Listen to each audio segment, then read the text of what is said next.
My name is Emily Thompson, and I am 26 years old. There I was in my white dress, cutting our wedding cake with Nathan, the room filled with laughter and clapping, but a hollow feeling settled in my chest. Not a single member of my family stood among the guests, only friends and my new in-law. As we pressed the knife into the frosting, my phone lit up. A message from my mom.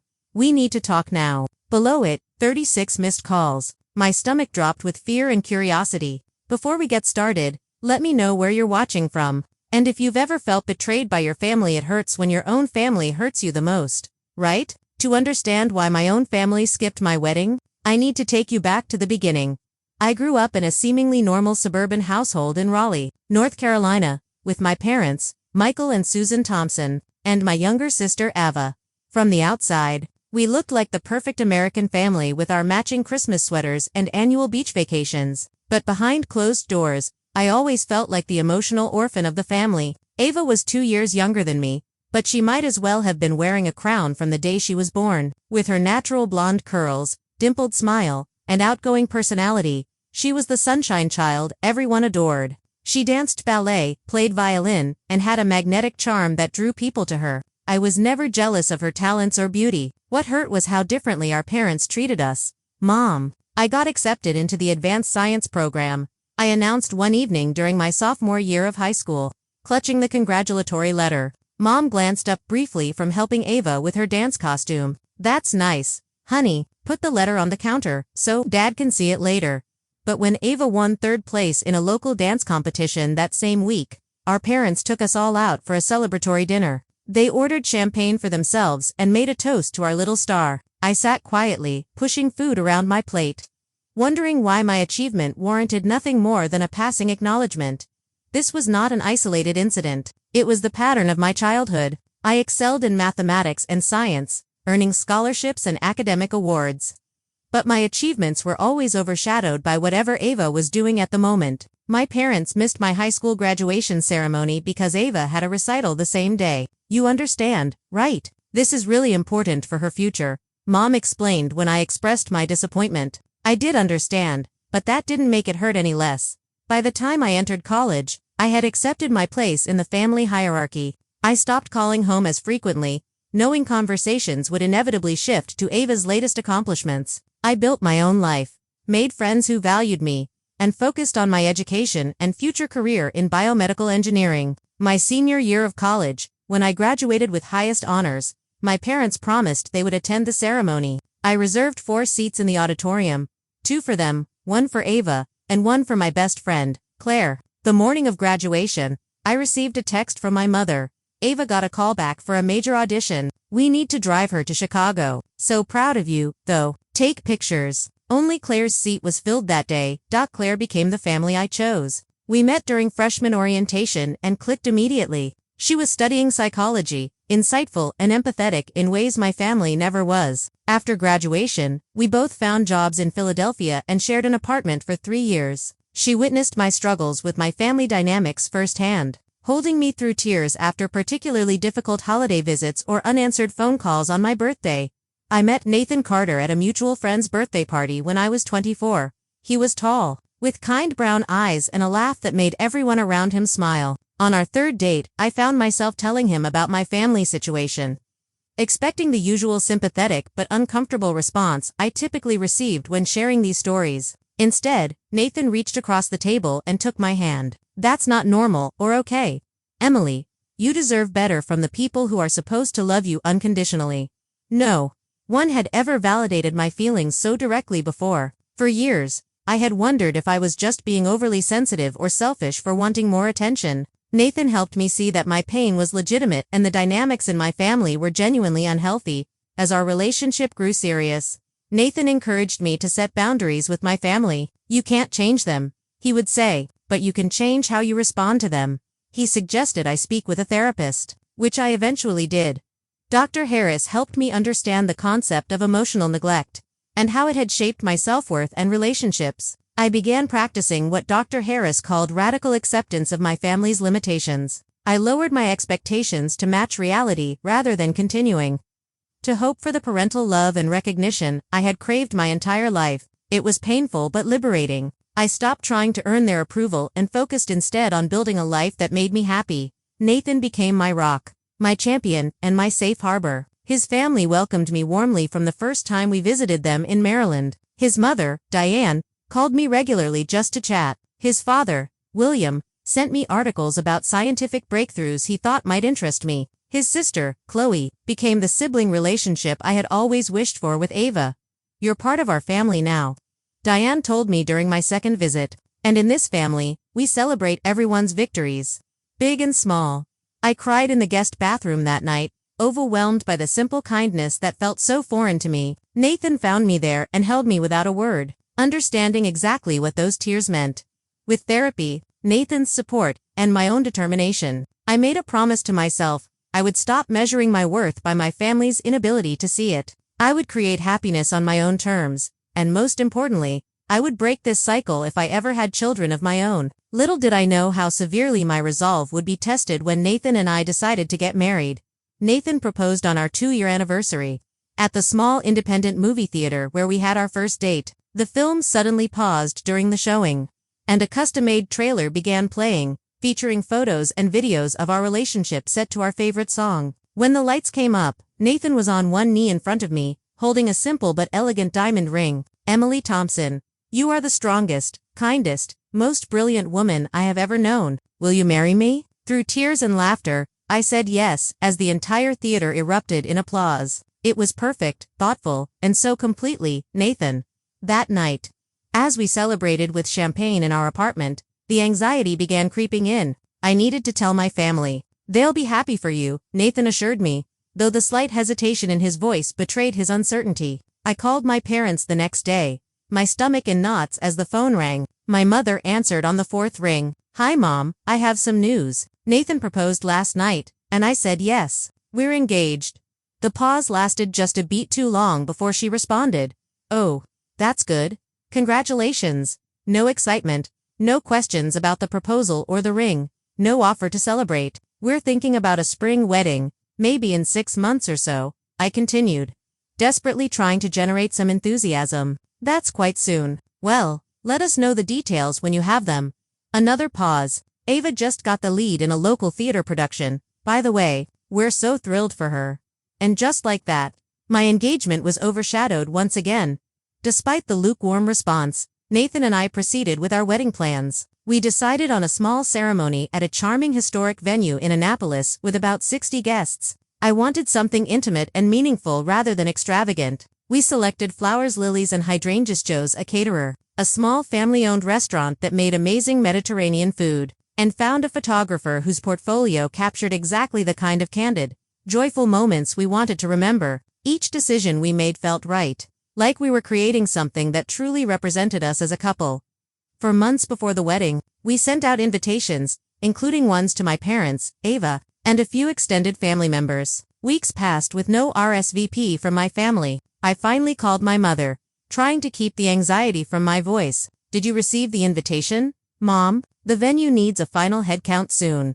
"Yes, we got it. Your father and I have been meaning to call you about that. We'll try to make it, of course, but you know how busy things get."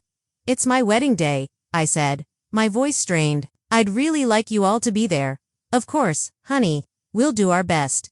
Each subsequent conversation followed the same pattern. They would promise to attend but find excuses not to help with any preparations or participate in pre-wedding activities. When I asked if my father would like to do the traditional father-daughter dance, he mumbled something about needing to check his schedule. Through it all, Claire was my saving grace. She took on the role of maid of honor with enthusiasm and dedication that made up for my family's indifference. She organized a beautiful bridal shower, helped me shop for my dress, and listened patiently through my tearful venting sessions. "They'll come around," she assured me. "And if they don't, I'll be standing right beside you the entire day. You're not alone, Emily." Nathan's family stepped up in extraordinary ways. His mother offered to help with the seating, arrangements, and favors. His father insisted on contributing to the costs, though we had initially planned to pay for everything ourselves. Chloe threw me a separate bridal shower with Nathan's extended family, making me feel truly welcomed into their clan. During this time, my relationship with my own family grew increasingly strained. My calls home were met with distracted conversations and quick excuses to hang up.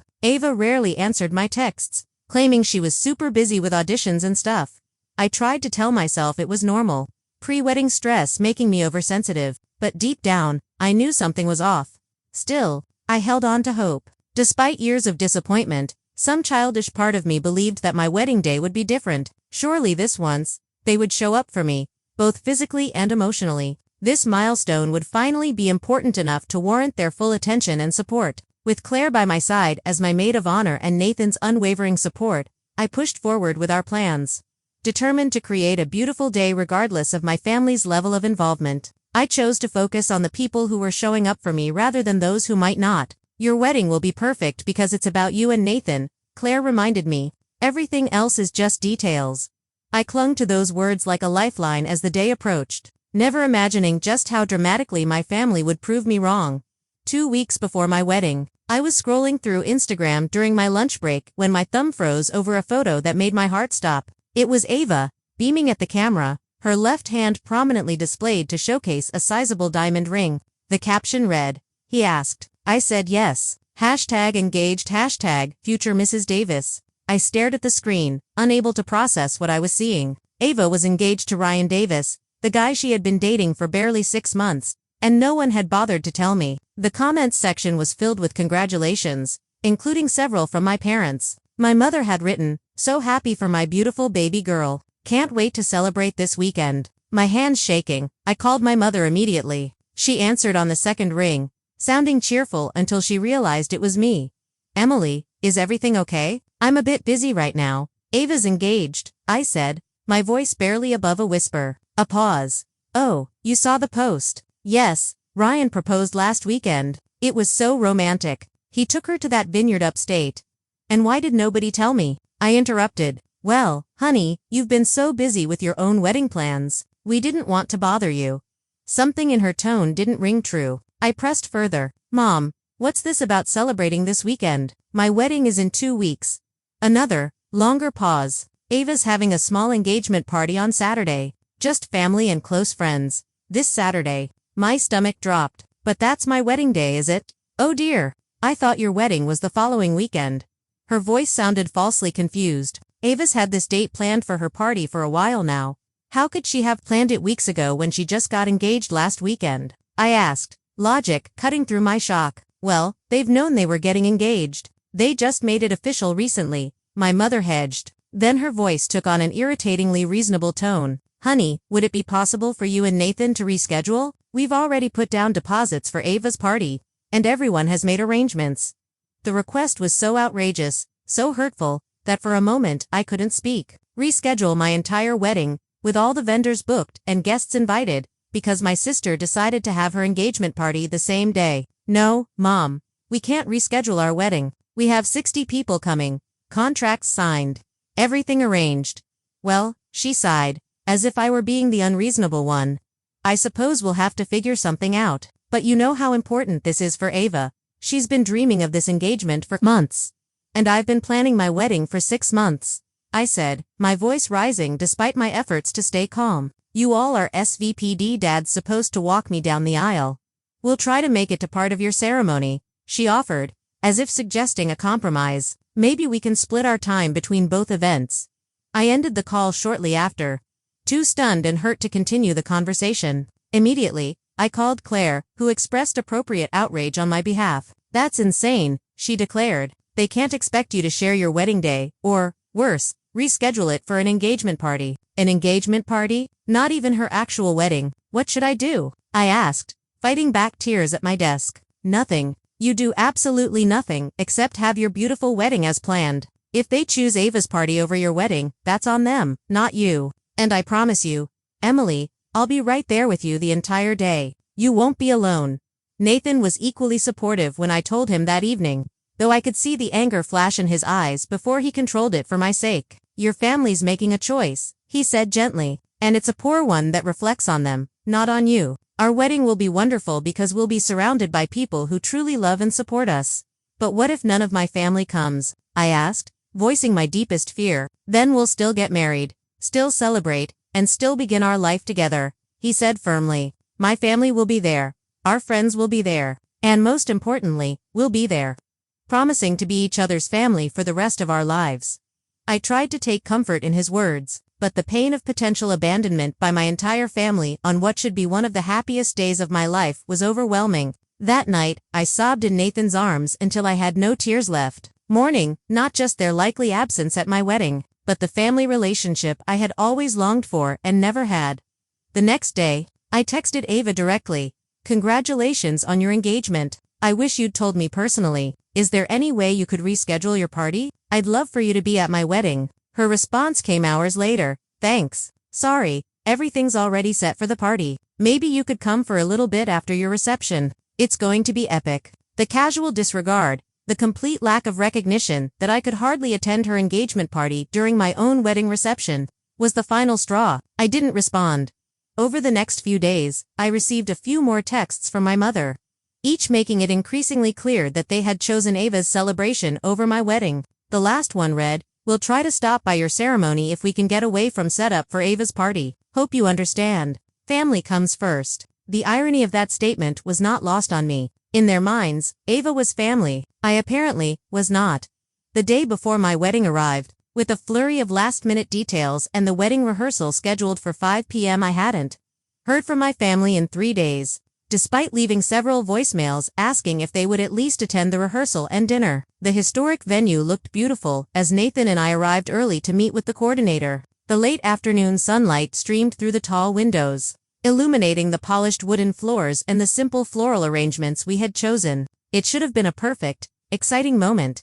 "Your family hasn't arrived yet?" the coordinator asked as the scheduled start time approached. "They might be running late," I said, the lie tasting bitter on my tongue. Nathan squeezed my hand as we watched his family arrive, one by one, all smiling and excited. His mother hugged me tightly, his father clapped Nathan on the back with pride, and Chloe immediately began taking photos to document every moment of this weekend. At 5:30, with still no sign of my family, we decided to begin the rehearsal without them. The officiant, a friend from college, guided us through the ceremony with warmth and humor. Nathan's 11-year-old cousin practiced his role as ring bearer with exaggerated seriousness that made everyone laugh. Everything was lovely, except for the glaring absence on my side of the aisle. As we were finishing up, my phone vibrated with a text message. I pulled it out, hoping against hope that it was my family saying they were on their way. Instead, it was my mother, busy preparing for Ava's party tomorrow. "Good luck with the rehearsal. Love you." I shoved the phone back into my pocket,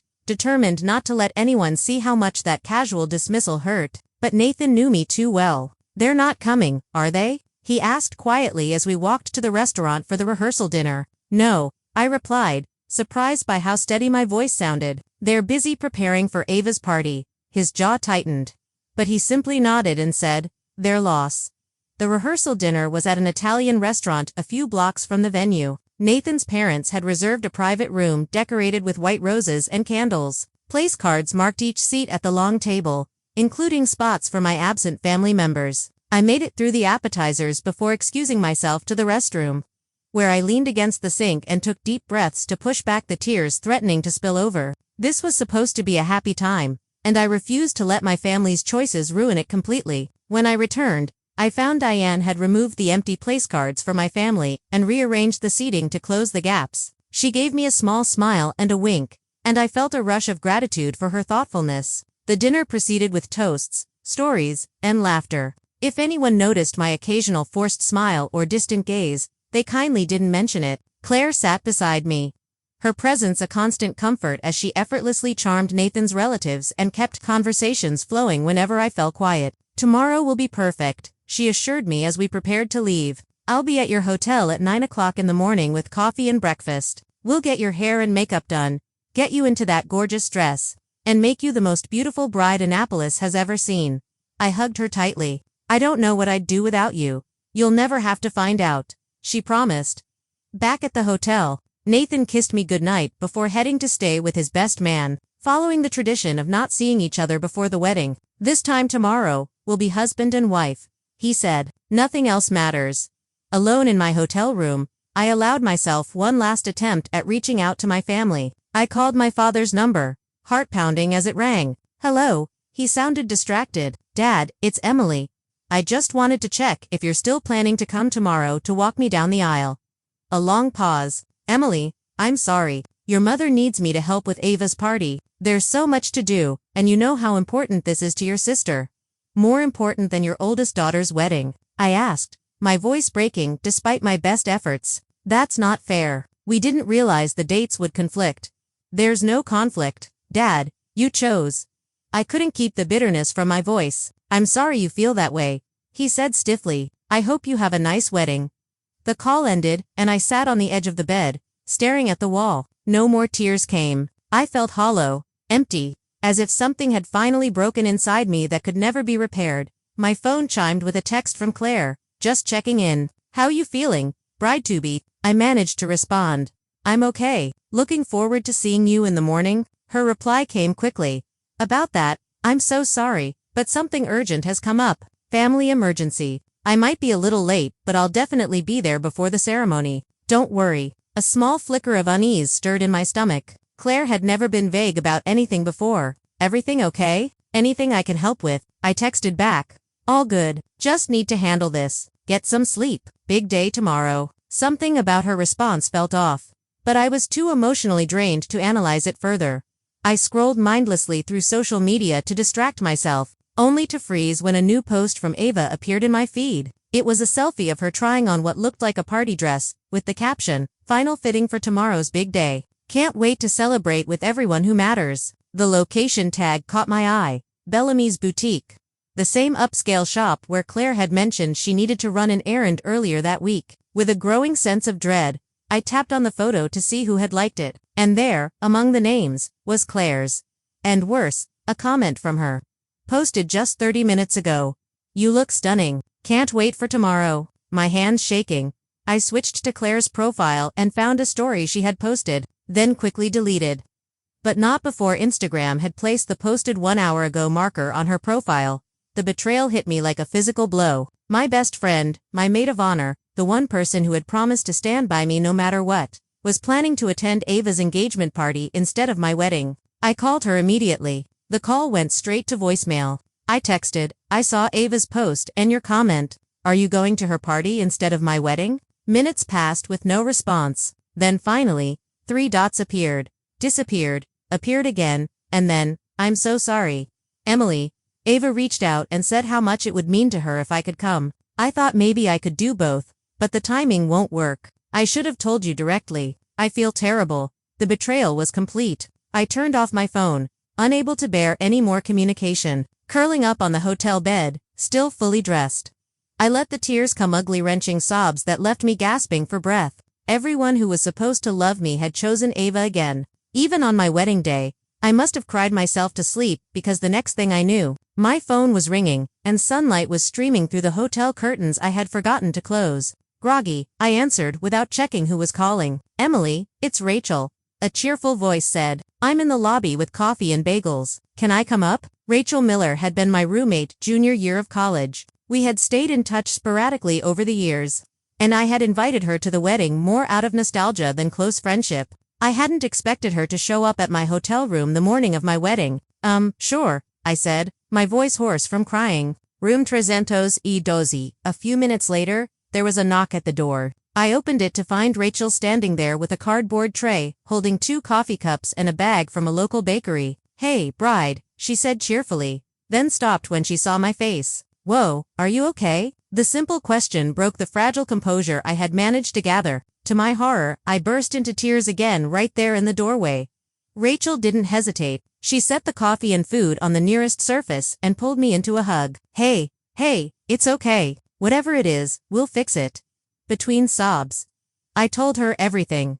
My family choosing Ava's engagement party, Claire's betrayal, how I was now without family or a maid of honor on my wedding day. When I finished, Rachel pulled back and looked me directly in the eyes. Okay, first of all, your family and Claire are garbage people right now. Second, I'm here, and I'm not going anywhere. If you'll have me, I'd be honored to step in as your maid of honor today. You'd do that? I asked, stunned by her offer. Absolutely. What are friends for? Now, drink this coffee while I call the hair and makeup people to confirm they're still coming here at 9 o'clock. And then we're going to make sure you have the most beautiful, meaningful wedding day possible, regardless of who is or isn't there. In that moment, with Rachel taking charge and showing me more loyalty than people I had counted as much closer friends. I felt a small spark of hope return. Maybe this day could still be salvaged after all. "Thank you," I said simply, taking the coffee she offered. "No thanks needed. Now, let's get you ready to marry the love of your life."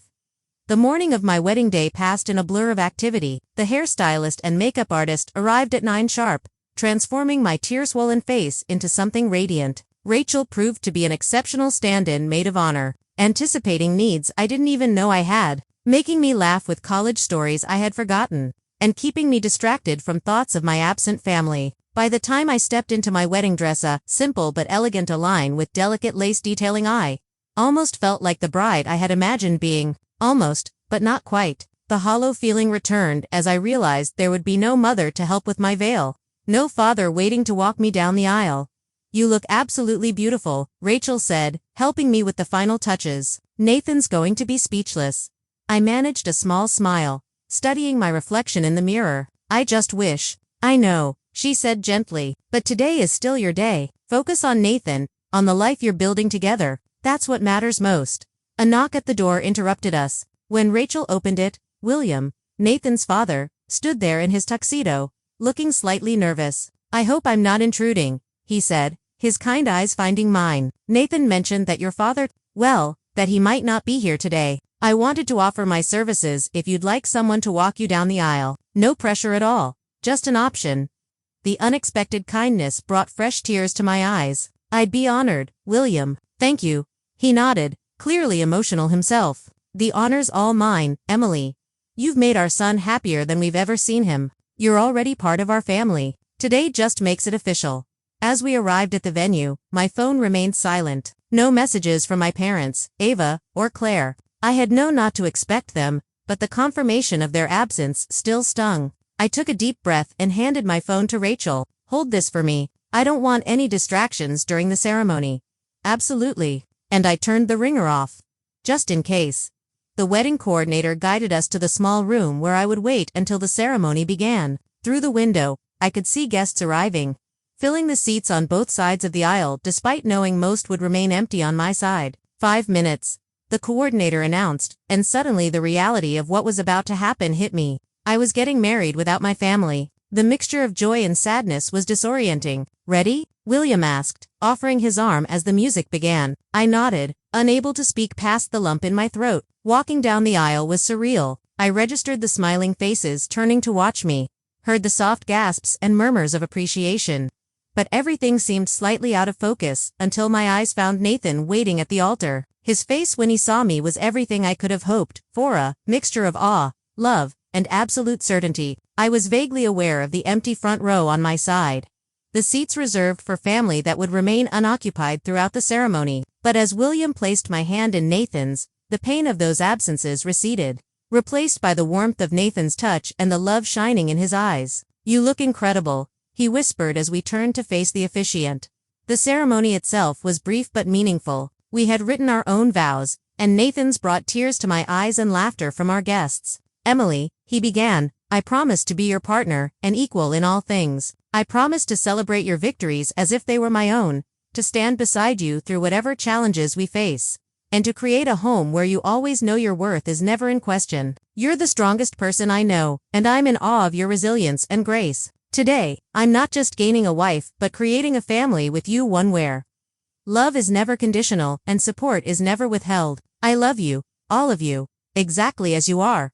The reception was held in the same venue, in a beautifully decorated hall with twinkling lights and centerpieces of lilies and hydrangeas. Despite the notable absences, the room felt full of love and joy. Nathan's extended family and our friends filled the space with laughter and conversation. If anyone noticed or pitied the bride with no family present, they were kind enough not to show it. We had our first dance to At Last by Etta James, swaying gently in the center of the dance floor as our guests watched. When the song ended, Nathan's father stepped forward to dance with me for the father-daughter dance, a gesture that brought fresh tears to my eyes. "Thank you," I whispered as we moved across the floor, "for everything today.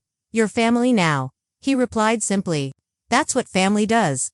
The evening progressed with toasts, dinner, and more dancing. I found myself genuinely enjoying the celebration despite the ache that lingered beneath my smile. Nathan rarely left my side, as if sensing when my thoughts drifted to those who had chosen not to be there. Finally, it was time to cut the cake, a three-tier creation decorated with fresh flowers that matched our centerpieces. Nathan and I stood behind it, smiling for the photographer as we positioned the knife together. "Ready?"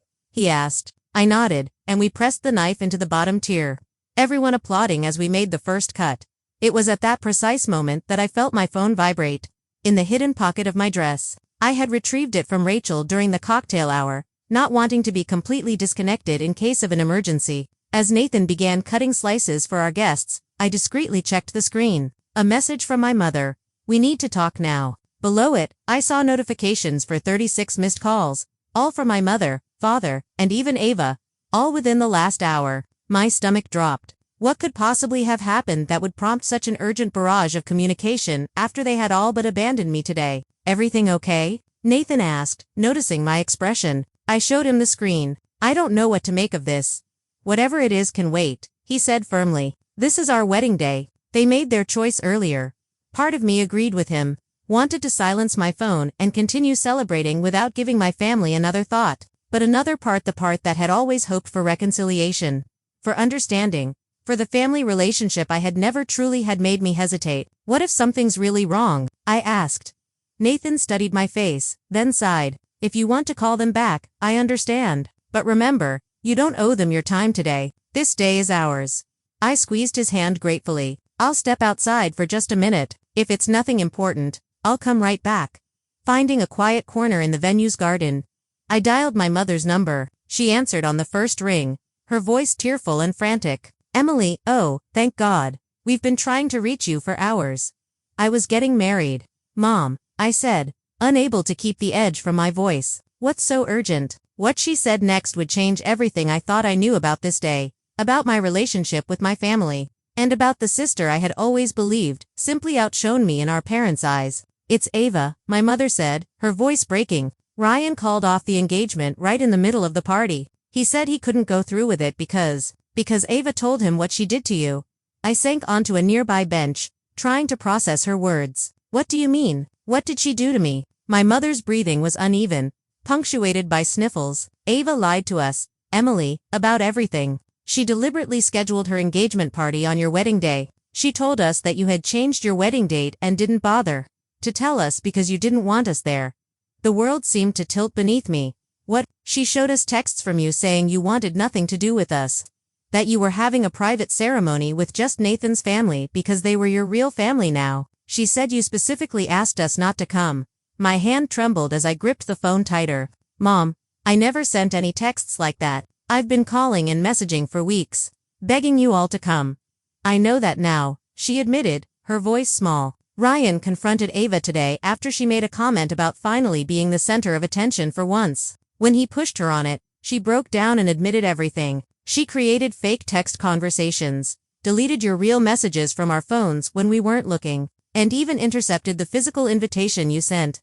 I struggled to breathe, the magnitude of Ava's deception overwhelming me. "But why would you believe I wouldn't want you at my wedding? After all the times I called, all the voicemails I left." She had an answer for everything. My father's voice cut in, and I realized I was on speakerphone. "She said you were just keeping up appearances, that you'd told her the truth about how you really felt. We should have questioned it more. Should have called you directly instead of just through Ava. But she was so convincing, Emily. She even cried about how hurt she was that you didn't want your own family at your wedding." The pieces were falling into place, but one question remained. What about Claire? Why did she choose Ava's party over my wedding? Another pause, this one heavy with shame. "Ava told Claire that you had asked someone else to be your maid of honor. She showed Claire fake texts from you, saying you had only asked her originally out of obligation but had found someone you connected with better. Ava convinced her that coming to the engagement party would be better than facing humiliation at your wedding." I closed my eyes, recalling Claire's sudden change of plans, her vague excuses. It all made sense now, in the most twisted way possible. "Where's Ava now?" I asked, my voice surprisingly steady despite the storm of emotions inside me. "She left after Ryan broke things off. We don't know where she went." My mother's voice cracked again. "Emily, we're so sorry. We failed you completely. I don't expect you to forgive us, but we needed you to know the truth." "I need to process this," I said, my mind reeling. I'm in the middle of my wedding reception right now. Of course, my father said quickly. We couldn't wait another moment to tell you the truth. Is there any chance we could see you tonight or tomorrow, whenever you have time? The request was so surreal after everything that had happened. My wedding day, which I had imagined since childhood would include my family, was almost over. They had missed the ceremony, the vows, the first dance, everything that couldn't be recreated. I'll text you the address of our hotel, I said finally. We'll be back there around 11 tonight. You can meet us in the lobby. After ending the call, I sat motionless, trying to comprehend the magnitude of Ava's betrayal and my parents' gullibility. How could Ava have orchestrated something so elaborate, so cruel? And how could my parents have believed her so easily without ever speaking directly to me? Emily. Nathan's voice broke through my thoughts. He stood a few feet away, concern etched across his features. You've been out here for almost 15 minutes. Is everything okay? I looked up at him, my husband of just a few hours, and felt a rush of gratitude for his steady presence in my life. No, I answered honestly. Nothing's okay, but I think maybe it will be eventually. I told him everything, watching his expression shift from shock to anger to disbelief as the full story unfolded. He struggled to find words. I don't even know what to say. Ava deliberately sabotaged our wedding day. She manipulated everyone. That goes beyond sibling rivalry or jealousy. That's calculated cruelty. I told them we'd meet them at the hotel after the reception. I said, I need to hear them say all this to my face. I need to understand how they could believe I'd exclude them from my wedding. Nathan took my hands in his. Are you sure you want to do this tonight? We can wait until after our honeymoon if you need time. I shook my head. No, I need closure before we leave. I can't carry this with me for 2 weeks. Then we'll face them together, he said firmly. Whatever you decide after hearing them out, I'll support you completely. We returned to the reception, where our guests had hardly noticed our brief absence amid the dancing and celebrating. For the remainder of the evening, I went through the motions, smiling, thanking people for coming, dancing with Nathan and his relatives, all while my mind kept returning to the revelation that had turned my understanding of my family upside down. At 10:45, we made our exit amid a shower of rose petals, changed quickly at the hotel, and went down to the lobby to wait for my family. My stomach was in knots, my thoughts a chaotic jumble of questions and accusations. They arrived at 11:15. My parents looking haggard and red-eyed. My mother rushed toward me as soon as she saw me, arms outstretched, but stopped short when I instinctively stepped back. Let's go somewhere more private, Nathan suggested, gesturing toward a small meeting room off the lobby that the hotel had left unlocked. Once inside, with the door closed, the four of us stood in awkward silence until my father spoke. Bon Giovanni, Emily. We don't expect forgiveness, he said. What we did believing Ava over you, missing your wedding, it's unforgivable. But we need you to know how deeply, profoundly sorry we are. Sorry doesn't change the fact that you missed my wedding, I said, my voice tight. Or that you believed I'd exclude my own family without even picking up the phone to ask me directly. You're right, my mother whispered, tears streaming down her face. There's nothing we can say to justify our actions. We failed you as parents. Not just today, but for years. Why was it so easy for you to believe I wouldn't want you there? I asked, the question that had been burning inside me since the phone call. What kind of relationship did you think we had that would make that believable? My parents exchanged a pained look before my father answered. The truth is, we knew we hadn't been good parents to you, Emily. We knew we'd favored Ava, made excuses for missing your important moments, failed to celebrate your achievements the way we should have. When Ava told us you didn't want us at your wedding, part of us believed it because we felt we deserved that rejection. So you just accepted it without fighting for a relationship with me, without even trying to make amends. We were cowards, my mother admitted. It was easier to believe Ava's lie than to face the truth of how we'd failed you. And she's our daughter too, so we never imagined she'd lie about something so important. Where's Ava now? I asked. Why isn't she here apologizing herself? We don't know, my father said. She left after Ryan confronted her. She's not answering our calls either. I shook my head, overwhelmed by the whole situation. I don't understand how she could do this. I think she's always been jealous of you, my mother said quietly. Your intelligence, your independence, the genuine relationships you build. We spoiled her, made her the center of attention. But I think deep down she wanted what comes naturally to your real connections. Real accomplishments. Nathan, who had been silent until now, spoke up. That might explain her feelings, but it doesn't excuse her actions. What she did was deliberate and destructive. You're right, my father agreed. There's no excuse. And we enabled her behavior for years by always giving in to her demands and tantrums. I looked at my parents really. Looked at them maybe for the first time in my adult life. They seemed smaller, somehow diminished by their guilt and shame. Despite everything, a part of me ached for the family we could have been, should have been. I can't forgive you tonight, I said finally. I don't know if I can ever fully forgive missing my wedding, but I'm willing to try to build something new going forward. If you're truly committed to change. They both nodded eagerly, tears flowing freely. That means acknowledging the patterns that got us here, I continued. It means therapy, both individually and as a family. It means real accountability. Not just for today, but for years of emotional neglect. Anything, my mother said immediately. We'll do anything. And Ava needs professional help too, I added. What she did goes beyond normal sibling rivalry. We know, my father agreed. When we find her, getting her help will be our priority. We talked for another hour, a painful but necessary conversation that began the process of exposing the dysfunctional patterns that had defined our family dynamics for decades. No magical reconciliation occurred that night. No tearful group hug that erased years of hurt. But something shifted.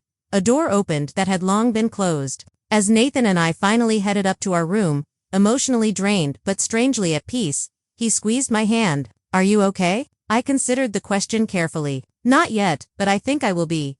6 months passed since our wedding day. Nathan and I settled into married life in our apartment, learning the rhythms of being partners in all things. The honeymoon in Italy had been beautiful, a much-needed escape from the family drama that had overshadowed our wedding. For 2 weeks we explored ancient ruins, swam in crystal-clear waters, and began healing from the events surrounding our marriage. Upon our return, the real work began. True to their word, my parents started therapy, both individually and together. They suggested family therapy with me, which I agreed to after some hesitation. Every Thursday evening, we met with Dr. Larson, a family therapist specializing in adult family dynamics and estrangement. Healing isn't linear, Dr. Larson reminded us during one particularly difficult session. There'll be progress and setbacks. The important thing is commitment to the process. Ava resurfaced 3 days after the wedding, calling my parents from a hotel room where she had been hiding, ashamed and afraid to face the consequences of her actions. They convinced her to come home and immediately found her a therapist of her own. It took 2 months before I agreed to see her. We met at a neutral location, a quiet cafe halfway between our homes. She looked different, smaller, somehow, without the confidence and charm that had always seemed to radiate from her. I don't know where to begin, she said, her voice barely above a whisper. Sorry seems so inadequate for what I did. Why? I asked simply, the question that had haunted me since that night. Why would you go to such lengths to ruin my wedding day? Ava stared into her untouched coffee for a long moment before answering. I've been seeing a therapist, and we've been talking a lot about this, about why I did what I did. She took a deep breath. The simple answer is jealousy. But it's more complicated than that. She explained how she had grown up feeling like she had to be perfect. Had to perform to keep our parents' attention and approval. They praised me publicly, but privately they always compared me to you. Why can't you be more focused like Emily? Why can't you find a nice, stable career like your sister? I listened, surprised by this revelation. I always thought they favored you completely. They did in many ways, but their favor came with conditions. I had to be their perfect, charming daughter. You got to be authentic. You built a real life with real friends and real accomplishments. I just performed. That still doesn't explain why you'd sabotage my wedding. Tears filled her eyes. When you got engaged to Nathan, I saw how happy you were, how complete your life seemed. Ryan had just proposed, but it felt hollow, like another performance. I wanted what you had, and when I couldn't have it, I wanted to destroy it. It was petty and cruel and unforgivable. Yes, it was. I agreed, not willing to minimize the harm she had caused. I'm not asking for forgiveness, she said quickly. I don't deserve it. I just wanted you to know that I understand what I did, and I'm getting help to make sure I never do anything like that again. That first conversation was awkward and painful, but it was a beginning. In the months that followed, Ava continued therapy, eventually moving out of our parents' house and starting a job as an administrative assistant. Her first real employment that wasn't in entertainment or performance. My relationship with my parents slowly evolved. They made genuine efforts to know me as I am now, not as the child they had neglected. My mother called regularly, not to talk about Ava but to ask about my work, my interests, my life with Nathan. My father sent articles related to my field and asked thoughtful questions about my career. For the first time in my life, I felt seen by my family, not completely, not perfectly, but genuinely. The wall of resentment I had built over decades began to develop small cracks, letting in slivers of possibility. Claire and I had a much more difficult path to reconciliation. When she discovered the truth about Ava's manipulation, she was devastated. She sent flowers, cards, emails, desperate to explain and apologize. I ignored them all for weeks, the betrayal still too fresh and painful. Eventually, I agreed to a phone call. "I should have called you directly," she said, her voice thick with regret. "I should have known you'd never just replace me without talking to me first. We've been friends for too long for that." "Yes, you should have," I agreed. "That's what hurts the most. You believed the worst about me without even asking me if it was true." "I have no excuse," she admitted. "I can only say that I'm sorry, and I'll spend as long as it takes trying to rebuild your trust if you'll let me."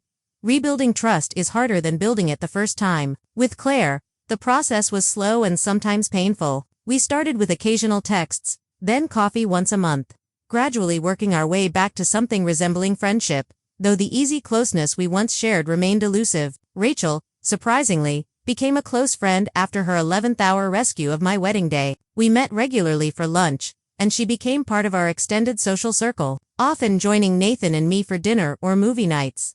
On our first anniversary, Nathan and I decided to have a small dinner party at our apartment. Nothing elaborate, just a simple celebration with a few close friends and family. My parents came, bringing a photo album they had created, full of pictures from my childhood and accomplishments they had previously overlooked. Ava came too, bringing a thoughtful gift and a quiet presence, still working on finding her authentic self. During dinner, Nathan clinked his glass to make an announcement. He looked at me, eyes twinkling with excitement, and I nodded, giving him permission to share our news. "We wanted to wait until today to tell everyone," he said, reaching for my hand. "Emily and I are expecting. The baby's due in June." The table erupted in genuine joy and congratulations. My mother cried happy tears. My father beamed with pride, and Ava hugged me gently, whispering in my ear, "You're going to be an amazing mother." Later that night, after everyone had left and Nathan and I were cleaning up, he asked, "Are you happy with how things are now with your family?" I considered the question carefully. "I'm at peace with it," I answered honestly. "It's not perfect, and there are still moments when the old hurt resurfaces, but we're building something new, something healthier. That's enough for now." I placed a hand on my still flat stomach. "And with the baby coming, I want our child to know their grandparents and aunt, but with healthy boundaries. I want to break the cycle of favoritism and emotional neglect. Our child will never wonder if they're loved or if they're enough." The journey from that wedding day to now had been challenging, filled with difficult conversations and painful realizations, but it had also been illuminating. I learned that families aren't static entities but dynamic relationships that can evolve and heal with genuine effort and accountability. I learned that sometimes the greatest gift we can give ourselves is setting clear boundaries, demanding the respect we deserve, and being willing to walk away from relationships that consistently diminish us, even when those relationships are with family. Most importantly, I learned that forgiveness isn't a single act but a process, one that happens in its own time and can't be forced or rushed. True forgiveness comes not from forgetting the hurt but from understanding it, processing it, and choosing to move forward with new awareness and stronger boundaries. As I look toward the future, now preparing to create a family of my own with Nathan, I carry these lessons with me. I'm no longer the daughter desperately seeking approval and acknowledgement from parents who couldn't provide it. I'm a woman who knows her worth, who has built a life filled with genuine love and respect, and who chooses each day to nurture relationships that nurture me in return. Sometimes the heart must break completely before it can heal into something stronger. My heart broke that day when I stood alone at my wedding. But from that breaking came a strength and clarity I might never have found otherwise. For that, despite everything, I'm grateful. Have you ever had to rebuild trust with someone who deeply hurt you? How did you find the balance between forgiveness and protecting yourself from being hurt again? Share your experiences in the comments below. If this story resonated with you, please like and subscribe for more real-life experiences. Thank you for listening to my journey. And remember, healing isn't about erasing the scars, but about wearing them with the knowledge that you survived something difficult and emerged stronger.